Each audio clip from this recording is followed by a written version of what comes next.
Assalamu alaikum and Bismillahir Rahmanir Rahim, in the name of God Almighty, the most benevolent and merciful. Today, I'm with you, ladies and gentlemen, and my dear viewers, with the second part of my narrative on the International Day for the preservation of ozone layer from its depletion. It is a very important subject, and of course it concerns global warming. And here, as I said earlier, I will talk on the very important and serious matter of the black hole. But before I do that, I will again make a small gesture of quoting a small verse, and this is from the 1000 Smiles. The 1000 Smiles little booklet, which I read every day to remain inspired with the jests, the anecdotes, the humor. So now I quote. The name is Arc, A-R-C, Arc in the Sky. At both ends of the rainbow, there is a wonderful world. At both ends of the rainbow, there is a wonderful world. So, the subject of the black hole, or the ozone layer depletion, you see, which is very, very important and can make us remorseful, all right, and also depressed that we cannot meet the challenges so easily. But this is something which will make you or keep you happy, because there is light at the end of the tunnel, always is. So there is hope, and we should not despair. Now, about today's narrative. What is a black hole in the context of ozone layer? A black hole is a place in space where gravity pulls so much that even light cannot get out. That's black hole. Light cannot get out. The gravity is very strong because matter has been squeezed into a tiny space. This can happen when a star is also dying, because no light can get out. People can't see black holes. They are invisible.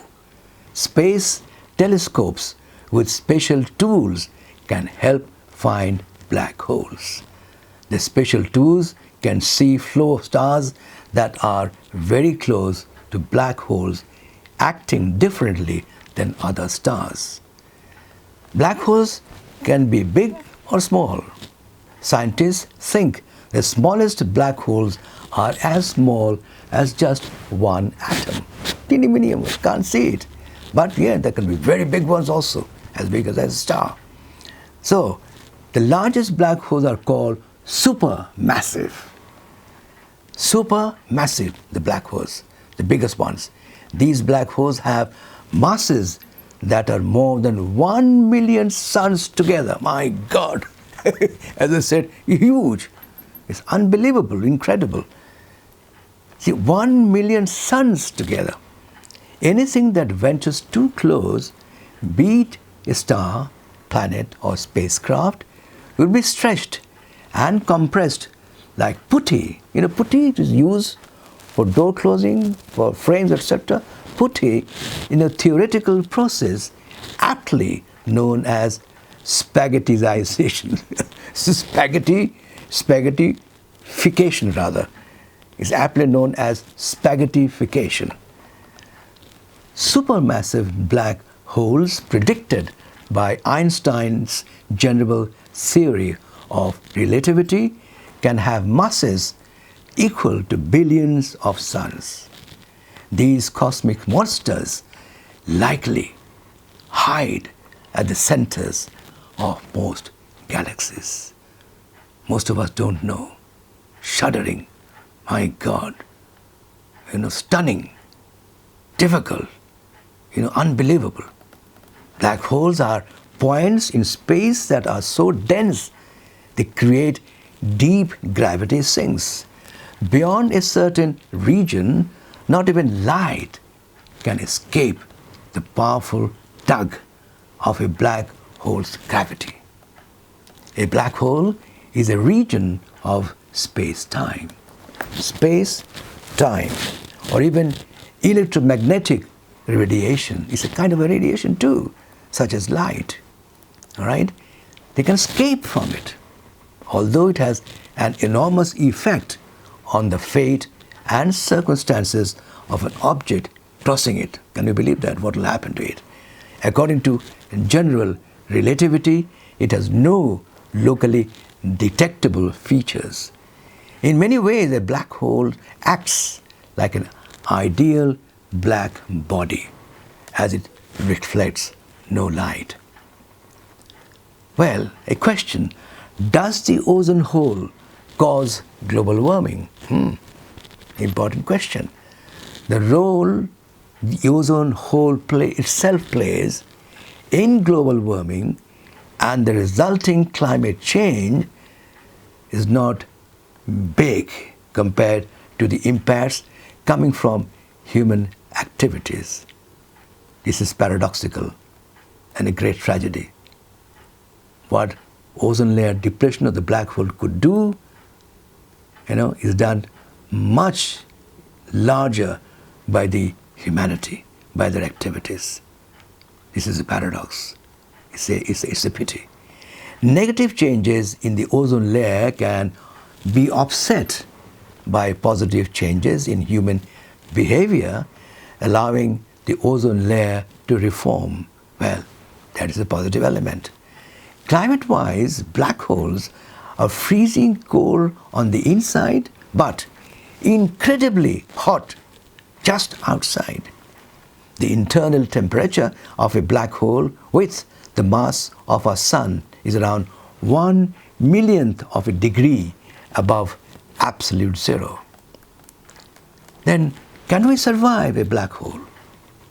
Even light, the fastest moving thing in our universe, cannot escape. Even light cannot escape. Hence the term black hole. The radial size of the event horizon depends on the mass of the respective black hole and is key for a person to survive falling into one. Well, again, another paradox. A person falling into a supermassive black hole would likely survive. Strange. Is it possible? Well, science says so. Science does say. Then, is the ozone hole causing climate change? Another question. The ozone hole is basically a human-caused hole in the ozone layer above the South Pole during the southern hemisphere spring. The ozone layer, which lies high in the atmosphere, shields us from harmful ultraviolet or UV rays that come from the sun. This is important, mind you. You've got to remember this. The ultraviolet rays that come from the sun are stopped or shielded by the ozone layer. So much importance, so much big responsibility the ozone layer has. Human activities effectively punched a hole. Human activities, unfortunately, regrettably, punched a hole in the ozone layer through the use of gases like chlorofluorocarbons. Chlorofluorocarbons, CFCs. Please look into the dictionary or the Wikipedia, you'll find it. Google it, right? It's a long process. I can't explain everything in my short narrative. These chlorofluorocarbons from or in spray cans and refrigerators. They are refrigerants, they are spray cans, which CFCs are produced, break down ozone molecules in the upper atmosphere. So this is the process, how it happens. Extra UV rays slip through the ozone hole, and their net effect causes cooling of the stratosphere located above 12 to 15 kilometers from the Earth, having the ozone layer. That is the place where the ozone layer is situated, 12 to 15 kilometers above the Earth. Right. Warming, having the ozone layer as well as warming of the Earth's troposphere. The another layer, troposphere, which covers about 12 kilometers above Earth's surface. That is the place. Okay, the ozone layer, of course, protects us from the sun's harmful ultraviolet radiation. So, this increase in UV rays can explain the warming of the planet's surface. Luckily, several major countries or governments recognize the danger of CFCs posed on Earth's ozone layer, and international agreements were made in the 1980s to reduce the production of CFCs. Ozone hole recovery. Now, how do you recover? The ozone hole recovery process by hydrofluorocarbon, HFCs. Hydrofluorocarbons has lessened surface UV ultraviolet rays, but they still cause harm, resulting in slow recovery than expected. Ozone holes still form regularly in Antarctica. That's a tragedy, very big issue, problem. There are still many natural forces affecting ozone holes' progress to recover, given the long lifespan of ozone depleting chemicals in the atmosphere.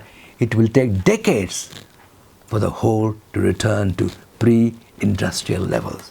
The gases, etc., carbon, CO2, CO, methane gas, most of them are produced by the industries. That's what they say, pre-industrial levels.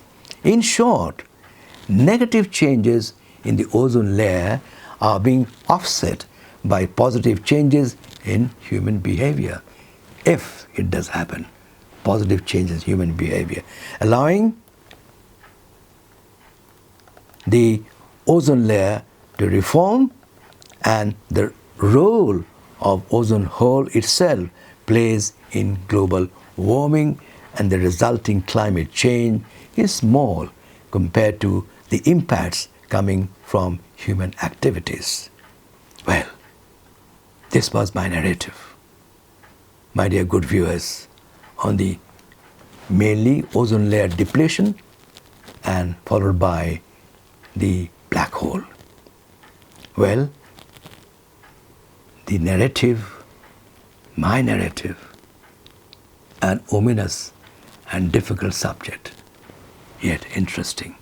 Ladies and gentlemen, hope you would stand benefited and with greater wisdom. My second part is now closed.